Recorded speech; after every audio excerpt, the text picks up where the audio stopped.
Good morning, good morning, good morning, and welcome to Think and Grow Rich Live. My name is Dr. Peter A. James, and I'm so excited. I am so excited to have you joining us this morning as we dive on into another chapter, another principle of this phenomenal text of Think and Grow Rich by Napoleon Hill. If this is your first time joining us, welcome. Welcome to the show. Welcome to this conversation. And if you've never had a chance to pick up this historic text, today is your day. You need to go to thinkandgrowrich.com or even just amazon.com. We may try to put a link into the chat on YouTube to allow you all to peruse through this book for sure. But every week we dive on into another principle. Today's principle is oh so historic, oh so unique, oh so exciting. I can't wait to dive on in. But as you always know, I am not alone. I have angels here with me. And I have an angel who's sitting right with me, and she's in red. I'm going to ask her to come off of mute and join in the conversation. Good morning, Master Wealth Builder. Good morning, good morning, good morning. And this is an exciting show again today, as we all know. That every Saturday we come and we talk about these principles. I am Ann McNeil, the Master Wealth Builder, and I'm so excited this morning as I also learn how to produce. So pray for me, everybody. We are praying, and we are praying hard and fast. And it's not just you and me, though. We have someone else with us, the usual angel, the leadership strategist, as I like to call him, as he's known, actually. Galen Bingham, good morning to you, sir. How are you doing today? Fantastic. This is going to be an amazing time, an amazing show, an amazing conversation, as it is every week. I'm Galen Bingham, the leadership strategist, and this is an important chapter because I personally made some revelations. I was saying before we went live, this may be the 9th time that I've read this book, and oh my gosh, things are coming to me like someone broke into my office, pulled out the book and typed in some information into this book, and then had the audacity to underline some words in my own handwriting, because this clearly wasn't there the last time I read this book. So I can't wait to get into this conversation as we talk about a very, very important element of this entire success philosophy. So let's stay right there, Galen, and let's dive on in. And for those of you who are watching, we are diving into chapter 10 of this book, the controversial chapter, The Mystery of Sex Transmutation. And Galen, before the show, we talked about titles and sometimes how titles in and of themselves draw people in or push people away. Let's start with that a little bit, if you could. The Mystery of Sex Transmutation, Think and Grow Rich. Tell us your impressions as you reflect on those titles there. Yeah, so again, I'm telling on myself today. I'm telling them of some vulnerability. Brene Brown doesn't have the corner on vulnerability. It's like it must have been the 4th time that I read this book and we were having mastermind conversations, and it just dawned on me that the whole power of this book is the first word of the daggum title of the book, think. Mm-hmm. And it hit me. It took me 3 reads before I could understand that. And like I said, this is probably 8th or 9th time that I've read it. I've led masterclass conversations on this book for the International Mastermind, as well as on my own.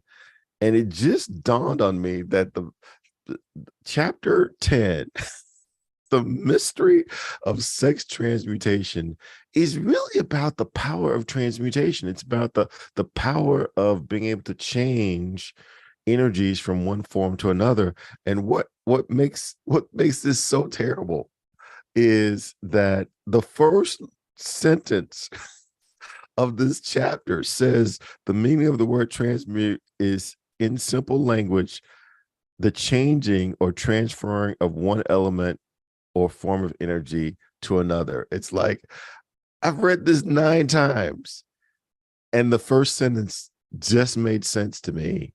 as it pertains to this entire principle that yes, sex is important because it's one of the main driving forces, but this principle is about the energy of transferring one form to another in order to do things on purpose. So that was the conversation beforehand, and started laughing at me when I shared my revelation.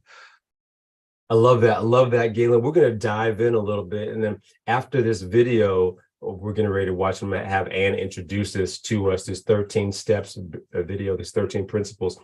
But I want to talk about that a little bit, about titles, one, for sure, but then also reading and rereading of books and the importance of that. I can think of the Bible along those lines. And this text, of course, sometimes we think reading it one time is enough, but it oftentimes does not materialize.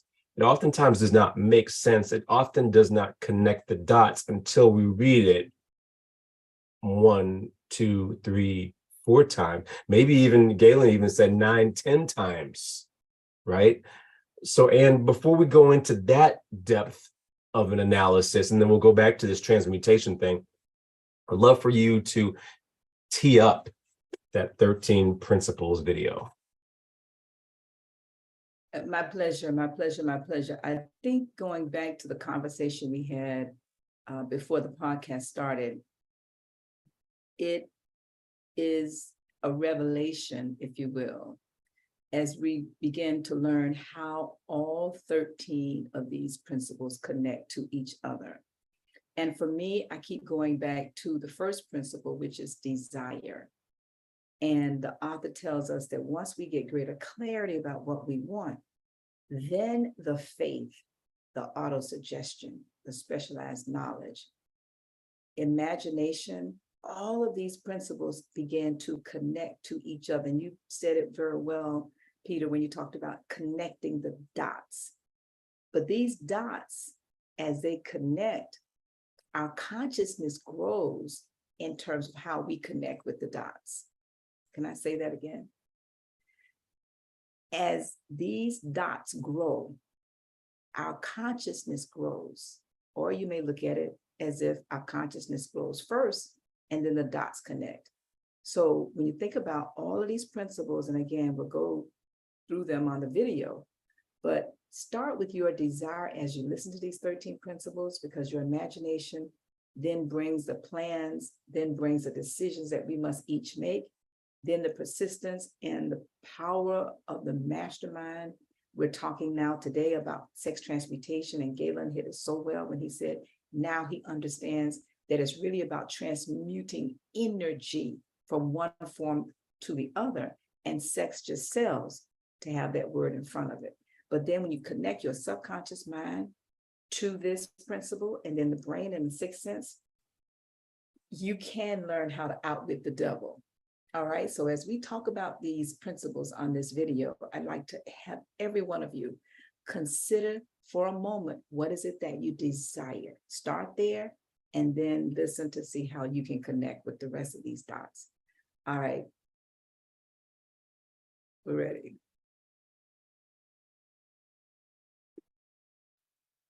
Number 1 is desire. Napoleon Hill said that everything starts with a burning desire, a compelling reason for doing what it is we do. Step 2 is faith, having belief in our ability to attain that which we desire. Step 3 is what we call autosuggestion.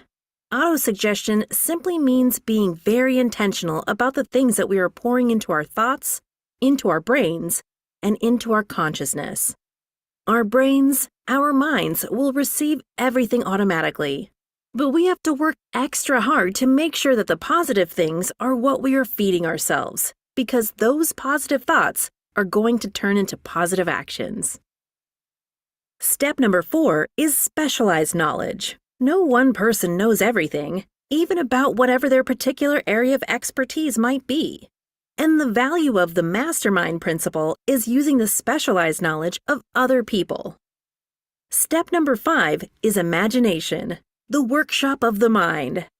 Everything starts with our imagination and our thoughts, the burning desire to transform those thoughts into our reality. In order to do that, we have to take a look at step 6, which is organized planning. That is how we crystallize our desire into action, organizing ourselves. Having the thought and not acting on the thought isn't going to get us anywhere. We have the thought, we go through the organized planning to transform that thought into action. Step number 7 is decision. What Napoleon Hill said is the mastery of procrastination. Napoleon Hill said that the antidote to procrastination is simply to make a decision and then move on that decision.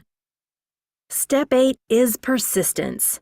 We have to have a sustained effort which is induced by our faith in order to achieve our goals. One of Napoleon Hill's books I love, even the title, 3 Feet from Gold. Those people who became rich during the gold rush in the Wild Wild West days didn't do that because they were necessarily smarter or had better information than anyone else. It's because they stayed just a little bit longer. Sometimes people left when they were just literally 3 feet from gold. So hanging in there, being persistent, is step number 8. Step number 9, the power of the mastermind, the driving force. None of us can accomplish anything on our own. Everybody, I don't care who you are, from the most prominent person to the person who might be considered the lowest on the totem pole, everybody has someone who helped them get to where they are.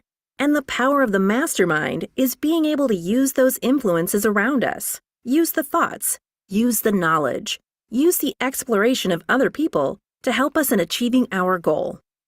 Step number 10, the mystery of sex transmutation.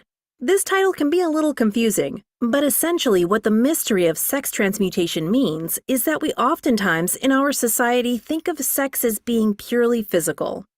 It is absolutely physical, but what Napoleon Hill teaches us is that sex also has an emotional element, and that sex is the strongest of our desires. That if we can take our sexual energy, transform that into positive, creative influences, it can propel us to new heights. And so we spend quite a bit of time talking about the mystery of step 10, which is sex transmutation. Step number 11 is the subconscious mind, which Napoleon Hill tells us is the connecting leap between our human mind and the infinite intelligence, the source of all thought, the source of all creativity.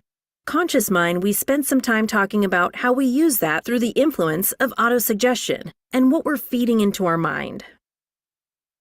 Step number 12, which is the brain, the broadcasting and receiving station of thought. Final step number 13, the sixth sense, the door to the temple of wisdom. This is the final step through which infinite intelligence may and will communicate voluntarily without any effort from or demands by the individual. The principle is the apex of the philosophy. It can be assimilated, understood, and applied only by first mastering the other 12 principles.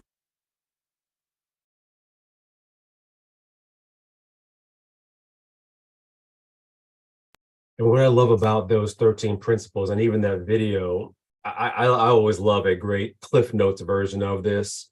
In our conversation, of course, we continue to deep dive into these principles. And specifically today, we're going to look at this transmutation. So I want to bring up my angels back out here a little bit as we dive into the mystery of sex transmutation. But before we do, Galen, I see you ready to jump on in. I'm gonna bring Ann back into this conversation because before the video, I mentioned Ann about reading, rereading, and how. So I'm gonna take something from you, Ann. How you always say, after reading it a few times, you're not reading the book. Can you finish that for me, Ann McNeil? Let me come on. If you come on off mute for me, please. Yes, that would help. Yeah, I really think that, and Galen continues to prove that when we have revelation. And today is a masterclass for us to share the principles of this book. And this particular principle it's so rich. It is so rich. And one of the aha moments, going back to the book Reading Us, one of the aha moments for me was when he talked about, this is one of the, and Galen, I'm not sure how old you are. We'll save that for another podcast. But this is also one of the reasons why I believe that Napoleon Hill tells us that it's not until after the age of 40 or 50, and for some of us, 60, even 70, the transmutation of the sex energy, it is increasing in another form, and it's the energy of transferring the consciousness of our mind, if you will. And so think about if you use the same amount of energy on your mind and your consciousness and growing that as when we're younger, we focus on the body and the body stimuli. As we age, we're focusing more on the mind and the mind stimuli of the consciousness and growing more consciously aware of ourselves. I know that that's saying a lot going to your question, but that is where I am as I continue to read this. And I have just a second here. I marked something in my book. Can I share? Please. Okay, all right. And it is on page 196. And the author tells us about the story of Dr. Gates. And I read this, gosh, at least I would say 20 years ago. I have my pages in my book marked by dates, many of them. And Dr. Gates was paid millions of dollars to sit for ideas. And he had a dark room. He called it, actually they called it a process for genius, where he created a dark room, and he called it, I call it a dark room, right? Where he had no light in the room and nothing was in the room but a table, a chair, a pad, and a pen. And he was able to tap into his consciousness, infinite intelligence, whatever you want to call it, into transmuting energy into ideas, creative ideas. Now, when I read that years ago, I began just a little exercise to practice doing the same. Doesn't necessarily have to be a dark room, but somewhere you're able to be quiet from everything. Again, we're talking about the transmutation of energy from one form to another. And Napoleon Hill actually says the desire for sexual transmutation is inborn and natural. The desire cannot and should not be submerged or eliminated, but it should be given an outlet through a form of expression. And I'm suggesting that this expression of being able to tap into creativity, your own creativity, right? Which this guy, Dr. Gates, was able to do. And then allow the information to flow through you.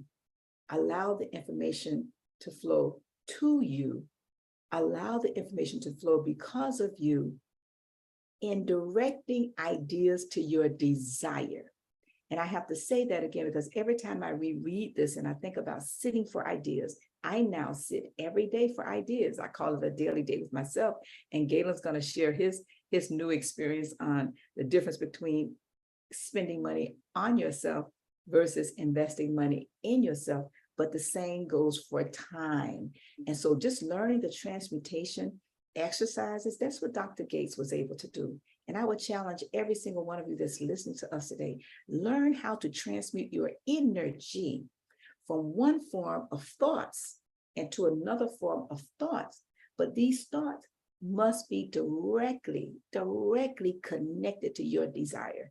Because if you're not careful, the desires of others will tend to direct you to what they desire you to do.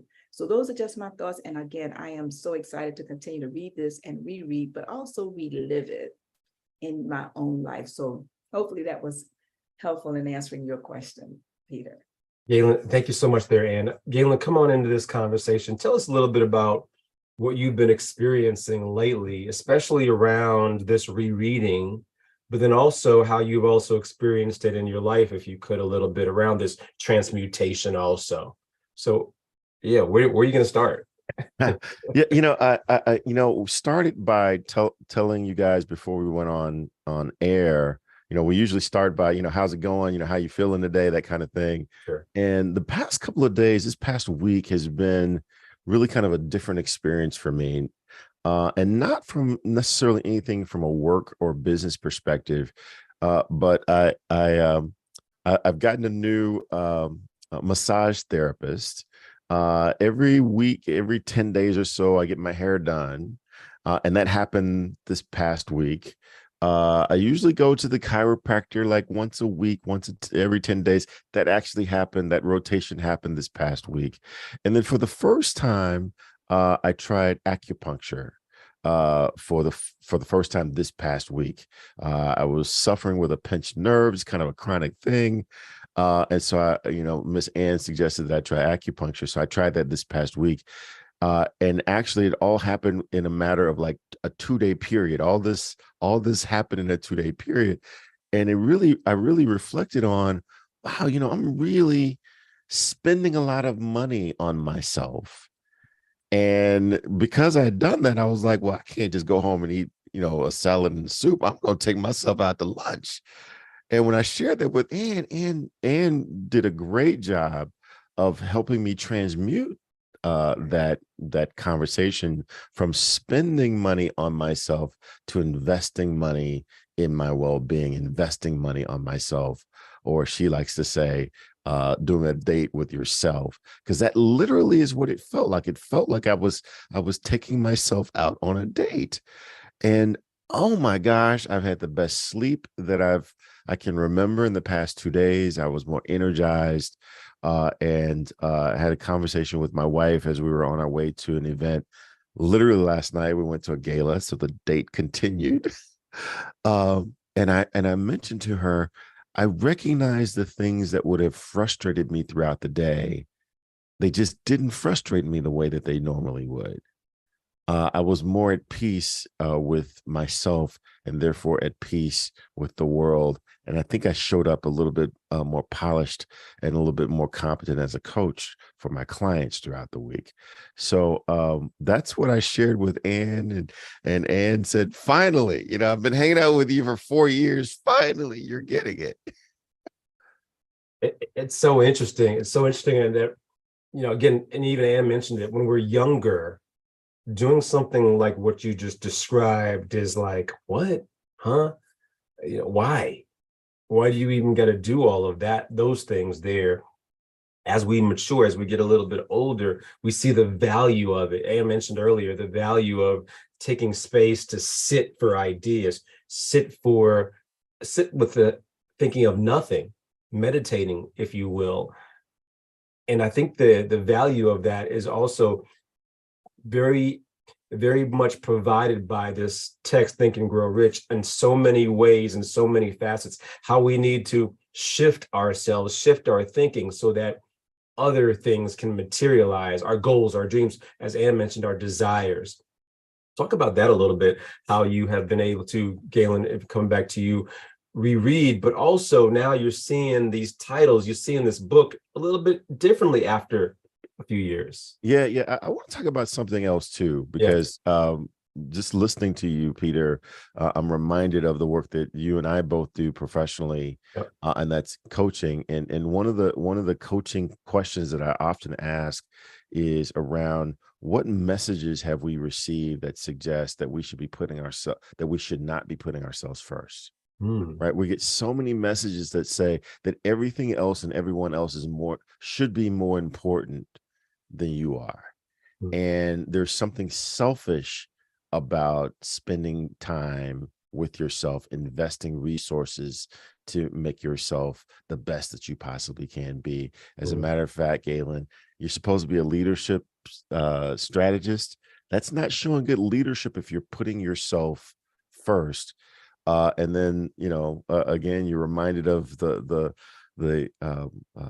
advice that you're giving when you're on the plane, right? If something happens, put the face mask on yourself first. You can't be of any good to anyone else if you're not at your best. And that's what this was about.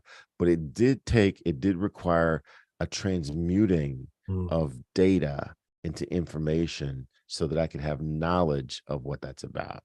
So that's where this principle comes in. It's about transmuting a common thing into something that has higher value, that's of more value to you. Yeah, good stuff. Good stuff. I want to bring Ann back in. I've been mentioning this thing about these titles here: Think and Grow Rich, Mystery of Sex, Transmutation. We as human beings, we often get disillusioned by titles. We're very visual individuals. And so even these two titles that I'm throwing at you both, they can throw others off who are not familiar with this text. And talk about that, if you will, maybe how you've seen that over the years from people who may lie, I don't like that book because it's all about getting wealthy. Listen, that reminds me of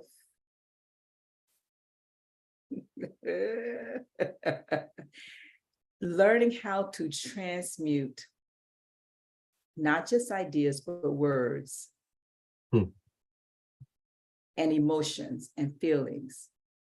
This entire exercise of transmutation, it is so powerful that it will help us all learn how to receive what people say differently. And I always like to share the same story about, I was in a multi-level marketing organization years ago, which has helped me with this mindset shift. And I had driven hours to show this business to someone, did not sleep, drove back home, took a nap on the way, can relate to that, and got to work same way I was the day before. And this person at work said a derogatory thing to me, meant it negatively, and told me about how bad I looked. And because my mind had been so programmed, going back to think and grow rich, what people say, and all of these things that people say to us, whatever it is. And I said, thank you for that compliment.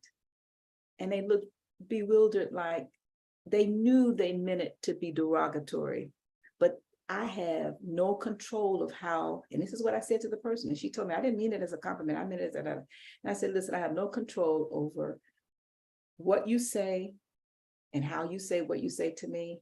I only have control over how I receive it. And my response was naturally, thank you for that compliment, because that meant I was hustling. I was doing what I needed to do. Now, of course, again, come back to what your question is. And I want to go to something Gates, back to the story about Dr. Gates, if I may. Is that all right with everybody? Please, yes. Because I think that it's so critically important as we understand. Napoleon Hill had a quote, he said, greatness is the ability to recognize the power of our own mind, embrace it, and then use it. Embrace it and then use it, the power of your own mind. Well, the book talks about what is a genius. And the story that Napoleon Hill shares about Dr. Gates, he goes right into genius. And I forget, it's on page I think it's 197 in the version of the book that I have. But he talks about the inventor or genius. And I want to just challenge every one of us to think about this, because whatever field of business you're in, there are people who have put in, if you want to call it the 10,000 hours or whatever amount of time to perfect that craft, that skill. Those people are called a genius, or they're called inventors. Back in the day, they were called cracks. Okay, crazy people. But think about when you learn how to combine your creative imagination with your conscious mind towards something you desire. Napoleon Hill tells us, and this is what the point I want to get to for us. He shares that this knowledge is available to all of us, but the method by which you tap into it, he says you can stimulate your mind so that it vibrates at an entirely different level, a higher level. And then he uses the word versus an average plane. And as soon as I read that, my mind automatically went to, why is it that when we're flying in the air and we're 30, 40, 50,000 miles up, we're on another plane of consciousness? physically we're on another plane. And all of a sudden, I don't know about anybody else. And if you're listening to this, especially those of you this on YouTube, Doretha, Johnny Lloyd, Kay, many of you that's visiting us, put in the chat if you can relate to this. Just say yes in the chat. Why is it that when you're in the plane and you're in the air, all these ideas started coming? I'll just say for myself. So I have to travel, make sure I have my pad handy, my pen handy, and so that I can just write and write and write. May not be anything related to work, but just ideas start just coming. What I like to challenge us, this is what Napoleon Hill tells us, that the genius, and we're all genius because we do recognize the power of our own mind. Now we're learning how to embrace it. And then we're learning how to use it as we age. Right? That's all that these people do that are called geniuses. Because when the concentration starts and you're able to connect dots, and then you are able to learn how to act on those thoughts. To me, that's a genius. And I'd like to challenge all of you to think about, how can you use the transmutation of this energy and learn how to, like Galen said, if it's having a date with yourself or a day for yourself or whatever it is that works for you, but to drill down in that and begin to have a picture of what you aspiring to do and to achieve. So those are just my thoughts coming back to your question about this whole idea of thinking and growing richer. It is not just about the money. I think it is also in the level of consciousness. Yeah, I love that, Anna. It's ironically, I've been reading this book, and it's really going into two revered geniuses to a certain extent, as we like to call them, Albert Einstein, Nikola Tesla. In reading a little bit about their background and some of their day-to-day habits, one of the day-to-day habits was what you just described, sitting with themselves, almost sitting with themselves quietly, going to a different level of consciousness intentionally in order to tap into that creativity that you're describing. I feel like I only achieve that very similar to what you said when I'm on the airplane, because there's nothing distracting me. There's no technology really distracting me unless I allow it to. And in that moment, I'm as creative as I usually am in life. Very similar, I do take books with me so I can take notes and then write down my ideas, or even write articles for that matter, which I often do on an airplane. For those of you who are watching, what does that look like for you? What does it need to look like for you, where you are taking more space, time, quiet time and space for yourself so that you can reflect, get to another level of consciousness? I believe the text I was reading says super consciousness, right? And as I continue to mature, I yearn to get there because I feel like I have untapped potential that needs to be transmuted, Galen. Yeah. Right. I was thinking too, while I was listening to you and Ann about the word transmutation. And one of the things I shared earlier today is that I've just invested some money in setting up a new operating system for my business.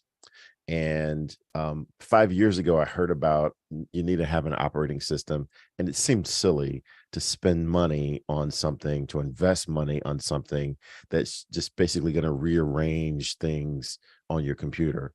Just seemed silly to me.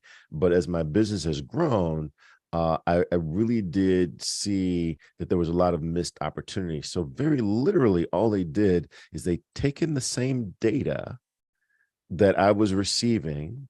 They haven't given me any new data. They've just organized it in a way to where I can see it differently and therefore make decisions about what I want to do. So literally, they've transmuted data into information. They've changed data into information so that now I can do something with it. That's the same thing that we do when we speak in audiences. We take the same life experiences that everyone else has had. Very few of us talk about things that other people have not been through, or known some people that have gone through those situations, but we transmute life experiences into stories so that people can understand how to do something different with their life. Same thing with coaching. I don't literally I was talking with a brand new coach literally 2 days ago, and I was trying to explain the difference between consulting and coaching. And for me, the way I explained it, and I'm going to ask my coach here, Dr. Peter, to help me with this. I said that um, I'm not giving anyone any answers. I'm not giving you any new information. All that I'm doing is I'm taking what you're telling me, I'm packaging it in a different way and reflecting it back to you so that you can gain insights from what your life experiences have been, right? So all I'm doing is I'm taking your information, I'm transmuting it into a package where you can see it differently and therefore make different decisions if you choose. And that's what this principle is about. How do you take something, put it into a different form so it could be more valuable either to yourself or to others who are willing to pay you for it?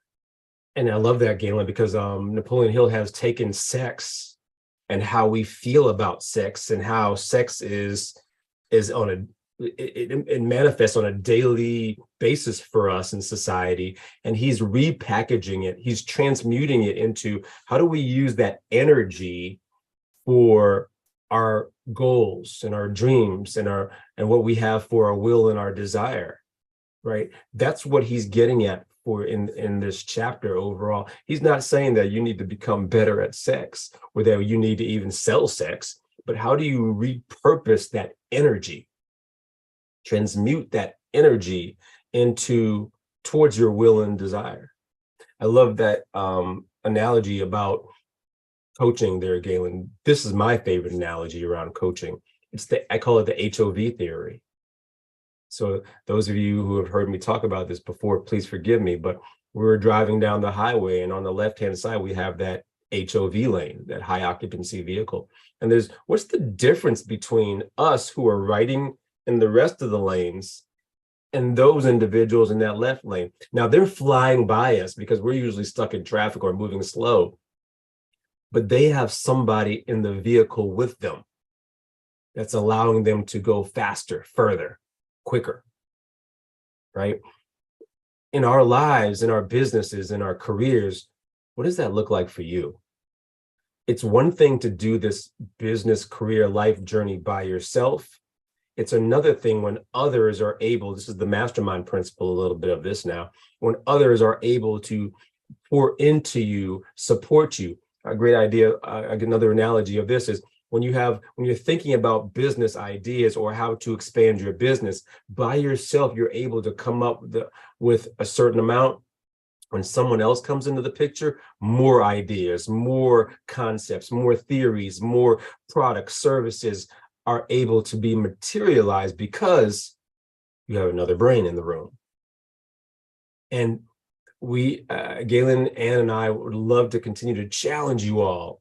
Yes, by yourself, you can be fairly successful. With others, infinite. So now how do you transmute yourself into that philosophy to a certain extent? Ooh, it's very interesting there, Galen. We could talk for days. And I'm going to pull you back on in. And as you've heard about us talking about sex transmutation, or even just transmutation in general, what are your thoughts and how has that been applicable, maybe even in your life as you reflect? Oh, now you want to get personal. I want to get personal about sex transmutation. Yes. You can't get more personal than sex. Well, personal about learning. When I was younger, like all of us, it was about the hair. Ladies, come on, ladies. And it was interesting. Galen said I had to get my hair done, right? The guys usually say it a different way. But it was about all of these external things that were so vitally important. That's why I would challenge all of us that have children and grandchildren, especially girls. Please watch them carefully as they age and watch them carefully as they age and as they grow. because social media has such an impact. We didn't have that when we were growing up. We just had the church and the guys on the corner and the girls on the corner. Yes, the girls on the corner, the night walkers or whatever. And then we determined who we wanted to be based upon what we saw them having materially. And for me, going back to making it personal, I struggled hard with this transmutation because my mom was a holiness minister. Come on, somebody. Can you relate to that in the chat? Anybody had a religious father or mother or whatever you call those church kids, whatever? Can you put it in the chat? I can relate. So I grew up with that. So all of these expressions were suppressed, if you will, because you gotta, you can use your imagination for the rest of that. So it wasn't until I began to read this book in my early 20s, yes, December 31st, 1979 to be exact, that I then began to understand just a little bit about the transference of the energy.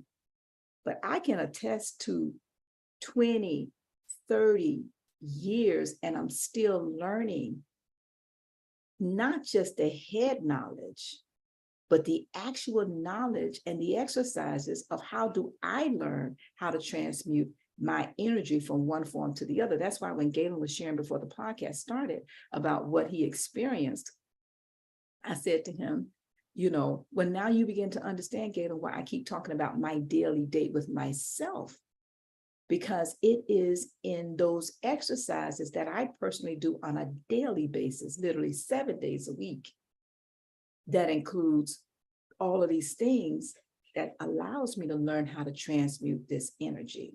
And so those are my thoughts, and still on the journey until the last breath, because I don't think it ever ends. Again, going back to the idea of genius. Those are the exercises. So I like to have challenge. We do want to continue to acknowledge Donnelly is in the chat. He's here with us, and we want to encourage all of you. You can, like Donnelly, you can Zoom in with us, or like many of you, and we do want to give you some love this morning and just shout out again, Doretha, all of you, Johnny Lloyd, Kay, Shannon, Diane, Monica Long, welcome all of you. Thank you so much. If you have any questions, please put them in the chat, but those are just my thoughts, Peter.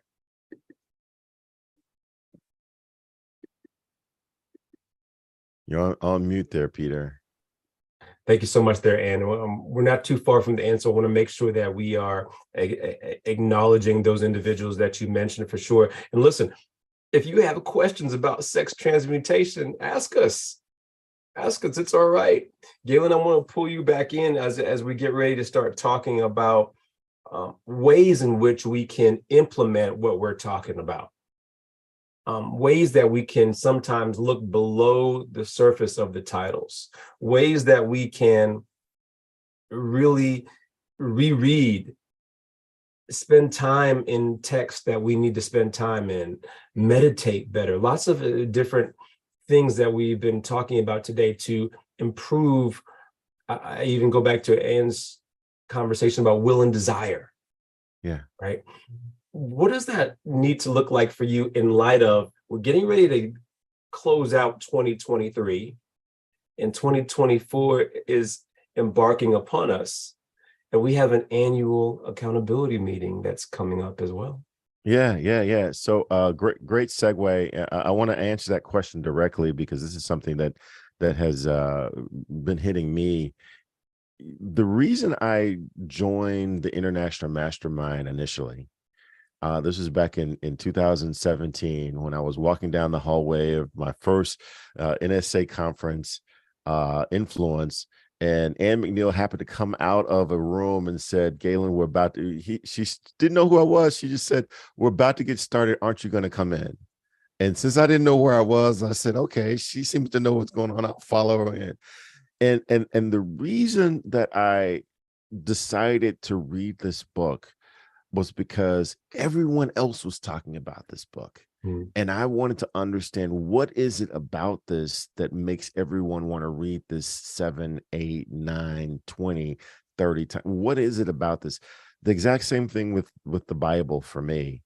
I continue to read it because I want to understand, what is it about this scripture that makes people want to read this over and over and over again. It's surrounding yourself with a community of people who are in search of understanding. And the annual meeting is a great example, where every year we get together with other people who are focused on trying to understand, what is it about this book, what is it about this philosophy that so many people have decided to build their entire life around, living its principles. We get together. You have to bring your life in writing. You can't get in the door unless you've put your past year in writing and document the goals that you have for this upcoming year. But once you've done that, then you come in, you share your life with random strangers, right? You're not even allowed to sit with people who you know, but they speak into your life. They validate your goals. They give you suggestions on how to pursue your dreams in a more vigorous way, and you walk out with a very clear vision of what your life could be for the upcoming year. This is absolutely something that you want to plan on attending. I've already bought my tickets. I've already got my hotel. I've got the airfare, all that stuff. I'm locked in. But this is something that will absolutely change your life, because it's dedicated time and it's a dedicated investment in the future that you say that you want to have. And you talk about having a daily date with yourself.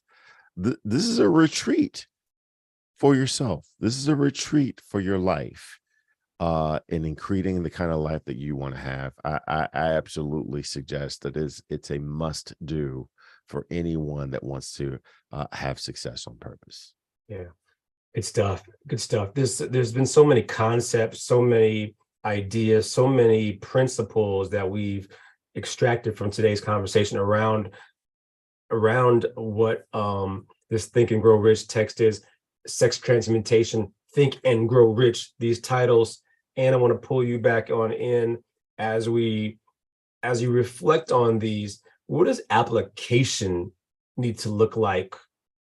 And maybe if you can give us some examples of what application has looked like and what it can continue to look like as we press forward. Well, as I do that, if I can just read what Johnny Lloyd has said about the annual meeting, is that okay? Please. Okay, all right. Johnny Lloyd says, do not miss the annual event. I cannot even explain the power, productivity, and profitability for Focus this year. This event and the work to prepare will pay dividends for your life and everyone else. Your success on and for purpose. I don't know if I could really say it any better, other than to give you a backstory or an understanding of why this meeting exists. When you mastermind with the group of individuals, you hold each other accountable individually, all right? But when you are in a group, your group should have goals. So imagine 5, 10, 15, 20 different mastermind groups. Who's holding the groups accountable? The groups are holding the individuals accountable, and the individuals are holding each other accountable. But there needs to be a higher authority, if you will, vision point versus vantage point, holding all the groups accountable for goals. And so as I mastermind together with my mastermind group early on in the 80s and into the 90s, and we started meeting in each other's homes. At one point, I had 90 people in my home, and I realized that we had outgrown these little meetings, and we took it to a hotel. But it's not just, and Galen hit the nail on the head, it's not just showing up. we often just show up at conferences and events and these different things. This is not a conference. It's an annual meeting for your life, not mine, your life. And Johnny hit the nail on the head, as Galen did. When you show up, when you register, we send you the information to prepare. And so I put in the chat, many of you that have already registered. I didn't get you all, but if you look into the YouTube, I'm not going to start calling names because I may miss somebody, but I did put many of your names inside the YouTube. And thank you so much for already registering. You know who you are, and many of you are on here. Actually, most of you are on, except for a couple of people that have registered. So we're going to challenge those of you who have not registered. We're going to put the link in the chat, and we're going to encourage you to register for the annual meeting. But I cannot think of a better place for the investment that you make. Let me say it again. What will it cost you by not doing it now? I cannot think of a better place for the return on the investment that you make, and what you get in return is many times over. But maybe you'd rather go somewhere and pay $5,000, $10,000, $20,000. Oh, speaking of which, let's move to closing. Let me shift this energy to myself for a moment. Maybe you would prefer to register for my retreat and come pay me there. How about that?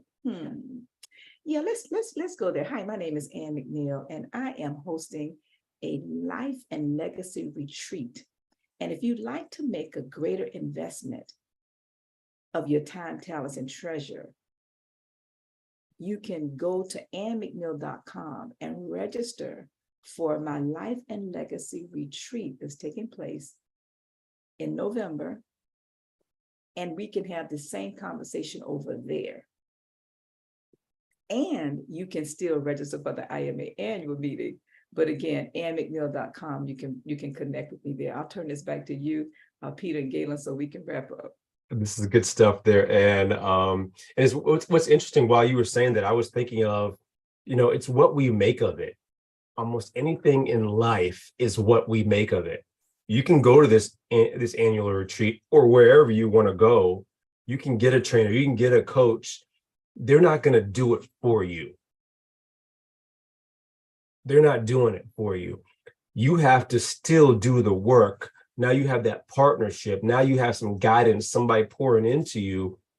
But still, how might that help to elevate you, take you to your next level? You still got to do the work. Athletes, think about athletes who hire trainers, right? Professional athletes who hire trainers. The professional athletes aren't swinging the golf club for them. The trainers are not swinging the golf club for them. The trainers are not doing the repetitions for them. The athletes still have to do all of that stuff. What makes us think that we hire somebody, we partner with somebody, they're going to do it all for us? I got to pause really quick as we get ready to land this plane. Donley, who is a very distinguished guest with us, has a question. I want to make sure I offer it up to Ann and Galen both.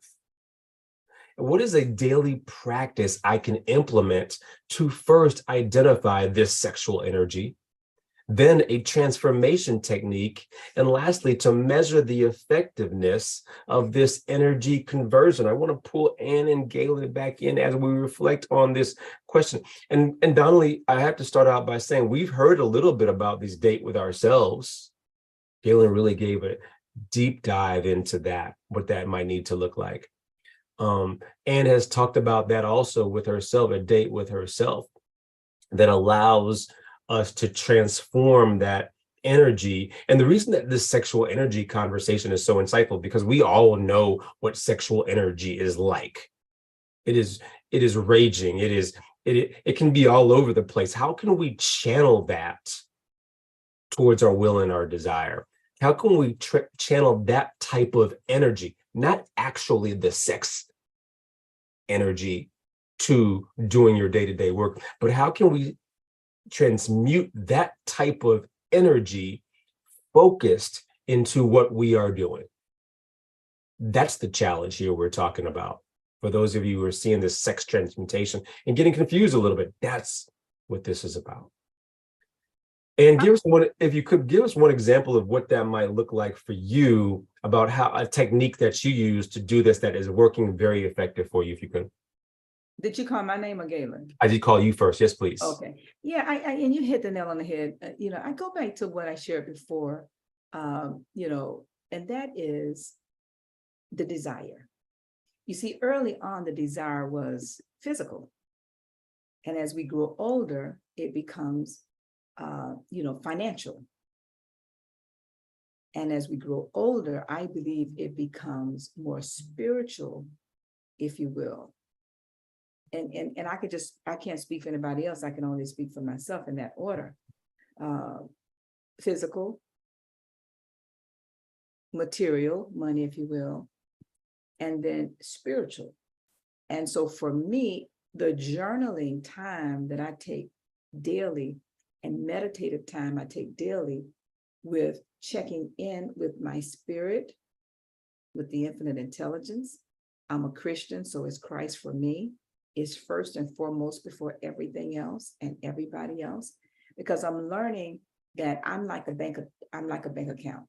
And the more I make deposits in myself, as people make withdrawals, I'm not bankrupt. Let me say that again.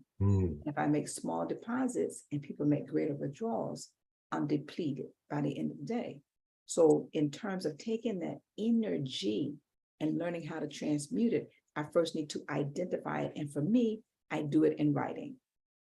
I identify it in writing. And what I'm learning about myself is that when I can see it in writing, then I can deal with it in writing by journaling questions and answers and really drilling down to the cause. And also I read a lot.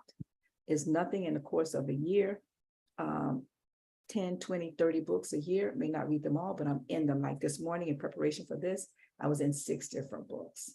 So again, it is making the deposits into myself in order to make the withdrawals, in order to learn how to transmute that energy. So to wrap that up again for me, daily day with myself, which includes journaling, it includes meditative time, it includes day, like I talked about the dark room time. And so when you stop and think about how much time is that? And I think it's different amount of time for each person. In the beginning, I've told the story. I said, I used to have to be to work at 8 o'clock. I got up at 7:30. Can I say that again? When I had a job, I had to be to work at 8 o'clock. Yes, I did wake up at 7:30. But when I started this process, I realized I could not do what I needed to do. And I just started going backwards, 15-minute intervals. It's whatever's important to you in terms of how you do it, Donnelly, and hopefully this is helpful. Now I can easily 2 to 3 hours before I get in my car to leave, easily. So that's for me. Yeah, love that example there, and I love that phrase around the deposits. How and what are you depositing into yourself? Because you're right, we give so much, others take so much, and we're not. There's no equity there. So we need to identify what that needs to look like. Thank you so much for those great examples there. And Galen, I'm going to pull you back in as we get ready to land this plane. Some ahas for you. How do we stay in touch with you, my friend? Yeah. So an aha for me, I'm going to read this. Obviously, I love quotes. One of my books is a book of quotes, but I want to read this one from Napoleon Hill. He says, "Knowledge is only potential power. It becomes power only when and if it is organized, if it is transmuted into definite plans of action and directed to a definite end." That's what this is about. How do you take something that is in one form, change it into a more productive, a more helpful, more useful form so that you can do something with it? And that's really the reinforcement that I got from not only this entire book, but from this principle in particular. One of the things that I would encourage everyone to do is to go to www.thepower hotsheetapp.com. And you will find a tool that I use with my clients to help them do just that.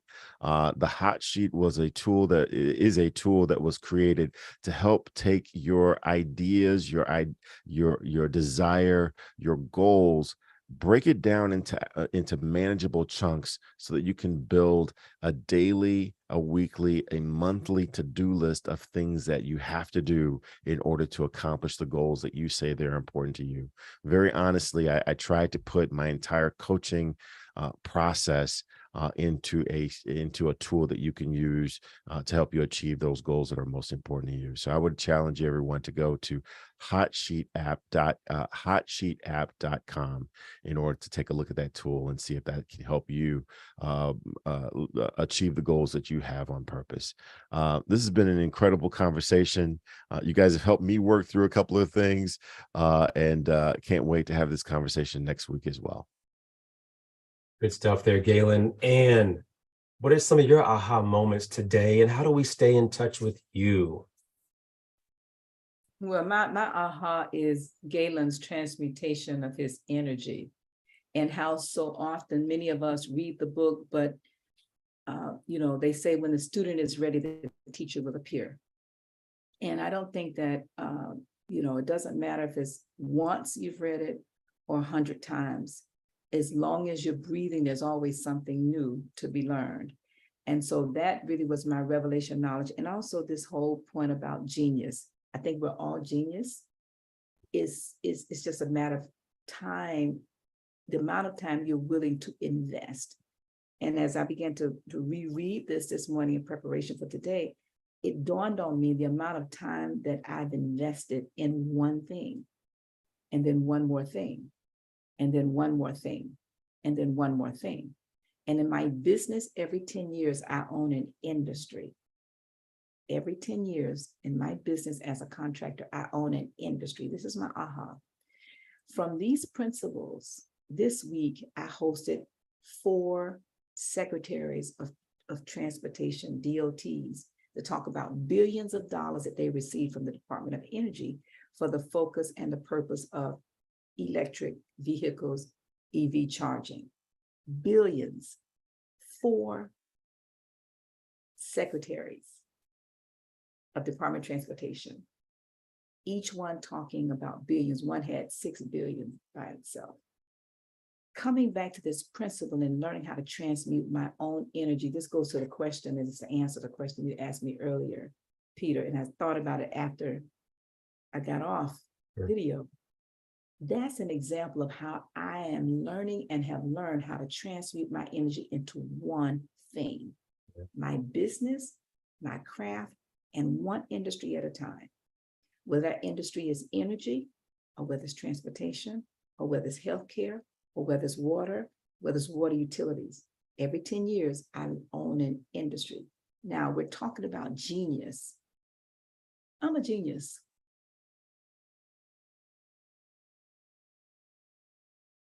Can y'all say that with me? I am a genius. I am a genius. Yes, not Ann McNeil. If everybody says I am a genius, can everybody say that with me? I am a genius. Now, you're hesitating, but if you say that every day, all day, guess what you will eventually start doing? You're going to start acting like the genius that you are. Now, hold it now. Wait. Galen, look at Galen. Look at Galen. I wish y'all could hear his head shaking. This is what's going to happen. This is how we learn how to transmute the energy from one form to the other. This is deep. Deep. And when you begin to learn how to do that in one thing, and you add one more, then you add one more. And it's not the dissipation of energies, it's focusing energy like a fire. That is my takeaway from today. My name is Ann McNeil.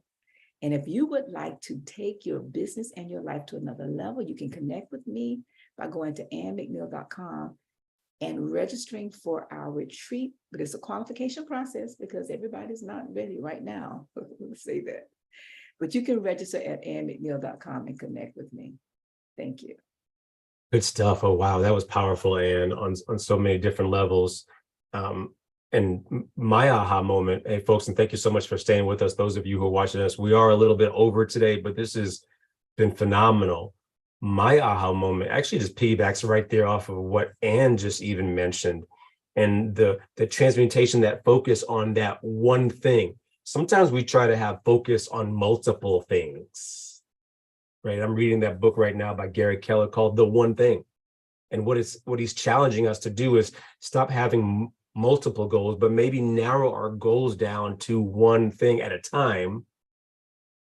Maybe one thing you're going to accomplish today, one thing you're going to accomplish in the next few hours, right? And now how might you be able to transmute your energy all in on that one thing, right?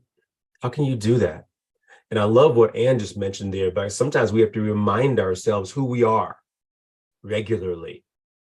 These affirmations, this auto suggestion is so important for us, right? So as you embark on another day today and another week next week, ask yourself, how am I transmuting the right type of energy into that one focus, that one thing that I would like to accomplish? What is my will and desire around that? And how do I need to intensify that in order to accomplish it? Great conversation today, very insightful. It was sexy. I got to say, it was just sexy conversation overall. Hey, folks, my name is Dr. Peter A. James. I'm the high performance coach, helping you to shift your mindset. You can find me on any social media channel at Dr. Peter A. James. Specifically, come on over to LinkedIn or check out my website, shiftyourmindset.com. Dive on in. Let me know what questions or struggles you might be having in order to focus in on that one thing overall. But folks, more importantly, you can find us here every single week, same time, same channel, as we continue to think and grow rich.